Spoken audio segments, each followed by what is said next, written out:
자, 오늘은 크레페를 만들어 보겠습니다. 근데 한 가지가 아니라 두 가지를 만들 거예요. 크레페에 대해 가지고 여러 가지 찾아보고 공부를 해보니까 프랑스 사람들은 크레페를 만들 때 프랑스 밀가루를 사용해 가지고 만들지 않으면 안 먹는다는 거예요. 뭐 물론 농담으로 하는 말이겠지만 왜 그렇게까지 얘기를 할까 고민을 해봐가지고 두 가지 밀가루를 골라왔습니다. 하나는 실제로 프랑스에서 쓰는 밀가루를 가져왔어요. 그 다음에는 반죽을 만들기 시작했습니다. 첫 번째는 그냥 일반적인 밀가루를 사용하는 방식이에요. 계량하는 거는 오른쪽 아래에 나와 있으니까 이걸 참고해가지고 만드시면 됩니다. 들어가는 거는 밀가루와 버터, 계란, 우유 이 정도가 끝이에요. 거기다가 이제 설탕이 들어가겠죠. 설탕 대신에 분당을 넣어야지 겉은 바삭하면서 속은 쫀쫀한 것이 나온다고 하더라고요. 분당이 뭐냐면 설탕을 아주 곱게 간 다음에 전분이랑 섞어 놓은 거라고 보시면 돼요. 전분의 쫀쫀함 때문에 쫀득하게 되고 수분을 다 잡아줘서 겉이 바삭하게 나온다는 거죠. 크레페에는 꼭 전분을 써야 된다는 이런 글들도 있었습니다. 그냥 설탕을 쓰면 뭐 이상하게 나온다나 뭐래나 이 녀석들을 다 섞어주기로 했습니다. 베이킹을 할 때마다 느끼는 건데 밀가루가 튀면은 청소하기가 굉장히 거슬려요. 그래서 사람들이 베이킹을 집에서 잘 안 하는 것 같기도 하고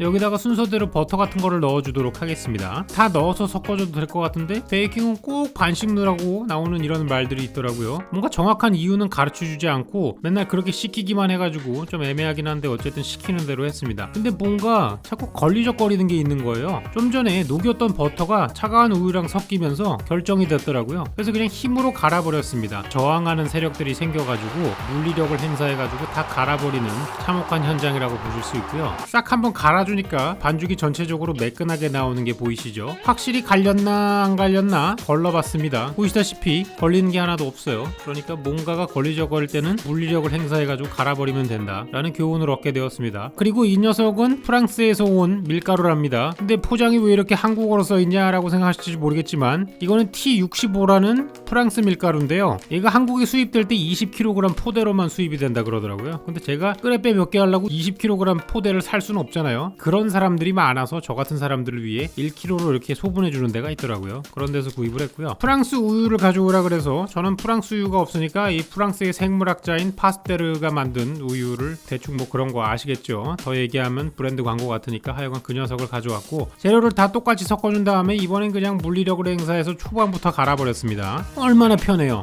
아까 그냥 그거 휘저으면서 밀가루도 튀고 지저분해지고 이런 거 생각하면은 인간은 도구를 사용해야 되고 기계를 잘 활용해야 된다는 걸 다시 한번 깨닫게 되는 그런 날이었습니다.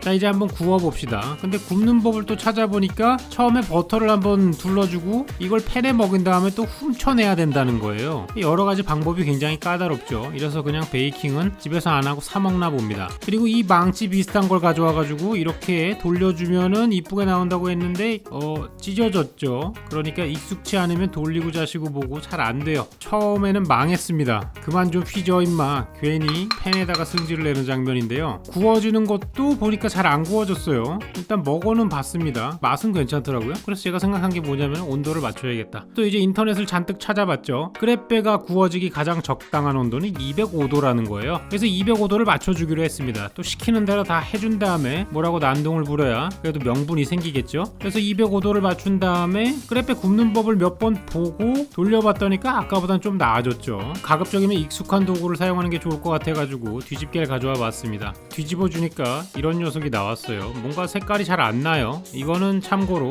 한국 밀가루로 만든 겁니다. 이 녀석은 이제 프랑스 밀가루로 만든 녀석이에요. 좀 전에 한 것보다 잘 퍼지는 느낌이 있죠. 배율은 하나도 바꾼 게 없어요. 그냥 밀가루만 다른 거란 말입니다. 근데 이 녀석이 조금 더 묽은 느낌 같은 게 있어요. 왜 그럴까요? 색깔이 조금 더 골든하게 나온 거예요. 그래서 일단은 간단하게 먹어봐야 될 거 가지고 소속사에서 준 꿀을 가져와서 펴 발라봤습니다. 근데 이제 제가 먹고 나면은 뭔가 제대로 된 판결이 안 나올 것 같아서 룸메이트를 불러가지고 아무것도 안 가르쳐주고 먹어보라고 했습니다. 그러니까 이런 얘기를 하더라고요. 이게 또 쫄깃하고 이게 좀 바삭하고 실제로 효과가 있다는 거잖아요. 프랑스산 밀가루를 사용한 걸로 요리를 해보기로 했습니다. 근데 아까 요거를 훔친 다음에 구워줘야 된다는 얘기가 있어서 이번에는 그냥 버터가 있는 채로 한번 구워봤어요. 왜 이렇게 하면 안 된다고 써있는지 보니까 여러분 아시겠죠? 버터가 들어가 있으면은 가장자리도 지 맘대로 퍼지고 중요한 건 바삭바삭하게 나오질 않습니다. 버터에서 나오는 수분 때문에 겉부분이 굉장히 찐득찐득해져요. 그래서 버터를 훔치고 다시 돌려서 만들어 보았습니다. 역시 잘 퍼지는 모습 보이시죠? 아까는 그냥 꿀만 찍어 넘어가고 봤는데 이번에는 버터를 팬에 바르지 말고 이 안에다가 가둬놓기로 했습니다. 그래서 꿀을 발라준 다음에 버터를 안에 넣어가지고 가둬줬어요. 이렇게 가장자리를 뒤집어가지고 먹어봤는데 꿀이 맛이 없어요. 꿀을 어디서 줬다 그랬죠 제가? 자, 그 다음에는 딸기를 가져왔습니다. 좀 맛있는 걸 먹어보고 싶어졌어요. 안 그래도 계속 이상한 걸 만들어서 조금 화가 난 김에 가장 확실한 조합을 가져왔죠. 딸기예요. 근데 자르다가 먹어가지고 구멍이 났어요. 태양이. 뭐 어쨌든 상관없죠. 이 녀석들은 곧 뱃속에 있는 나머지 딸기들을 만나러 가게 될 겁니다. 생크림을 짜주고요. 이걸 어떻게 먹어야 되지 고민했는데 뭐 어렵게 생각하지 않기로 했습니다. 그냥 대충 싸가지고 먹으면 되지 않나. 쌈 앞에서 모든 게 다 해결된다. 그냥 접어가지고 먹었습니다. 그러니까 이런 게 맛이 없을 리가 없잖아요. 지금 크레페 두께에 비해 크림 양을 보세요. 이게 맛이 없으면 사기입니다.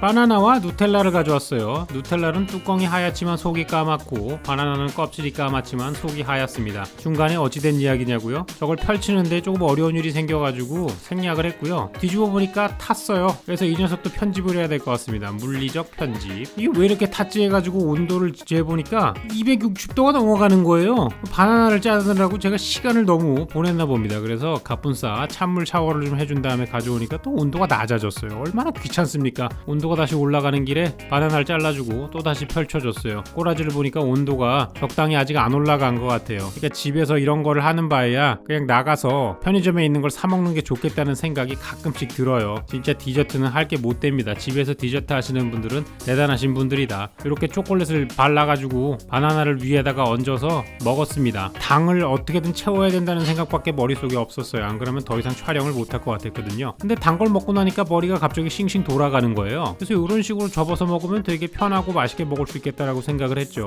그러니까 정말 그런 거예요. 그러니까 여러분은 단 거를 먹을 필요가 있다. 머리를 쓰실 일이 있으면 단 거를 드십시오. 자, 어쨌든 저는 이 다음부터는 그 나무 망치를 사용하지 않게 됐어요. 그냥 국자로만으로도 충분히 모양을 낼 수 있다는 걸 알게 됐거든요. 그래서 자신감이 붙자마자 집에 유일하게 있는 과일인 사과를 가져와가지고 펼쳐주고 그 위에다가 인정사정 없이 가시아 시나몬을 뿌려줬습니다. 그리고 접어줬죠. 뭐 대충 이런 거예요. 속에다 크림을 채울 걸 그랬습니다. 자, 다음은 제가 더 엄청난 살찌는 걸 가져왔어요. 이게 뭐냐면 땅콩버터에다가 생크림을 섞는 거예요. 섞어주시면 돼요. 그러면 이런 엄청난 악마의 음식이 나오는데요. 요걸 이제 크레페를 구워준 다음에 여러분 크레페 구울 때 딴짓을 하시면 크레페가 타요. 그래서 다시 구워줬고요. 점점 갈수록 어찌됐든 실력이 늘어나고 있는 겁니다. 여러분 반복적인 학습을 하시면 개선이 될 수 있다는 걸 알 수 있으시면 좋겠고요. 파이팅입니다. 자, 여기다가 이제 땅콩 크림을 발라가지고 드시면 돼요. 유튜브를 찍으면서 느낀 건데 저에게는 재능이 하나 있습니다. 살이 찌는 것이죠. 근데 이 재능은 아마 여러분들도 다 가지고 있으실 거예요. 그래서 다른 것들 또 가져왔습니다.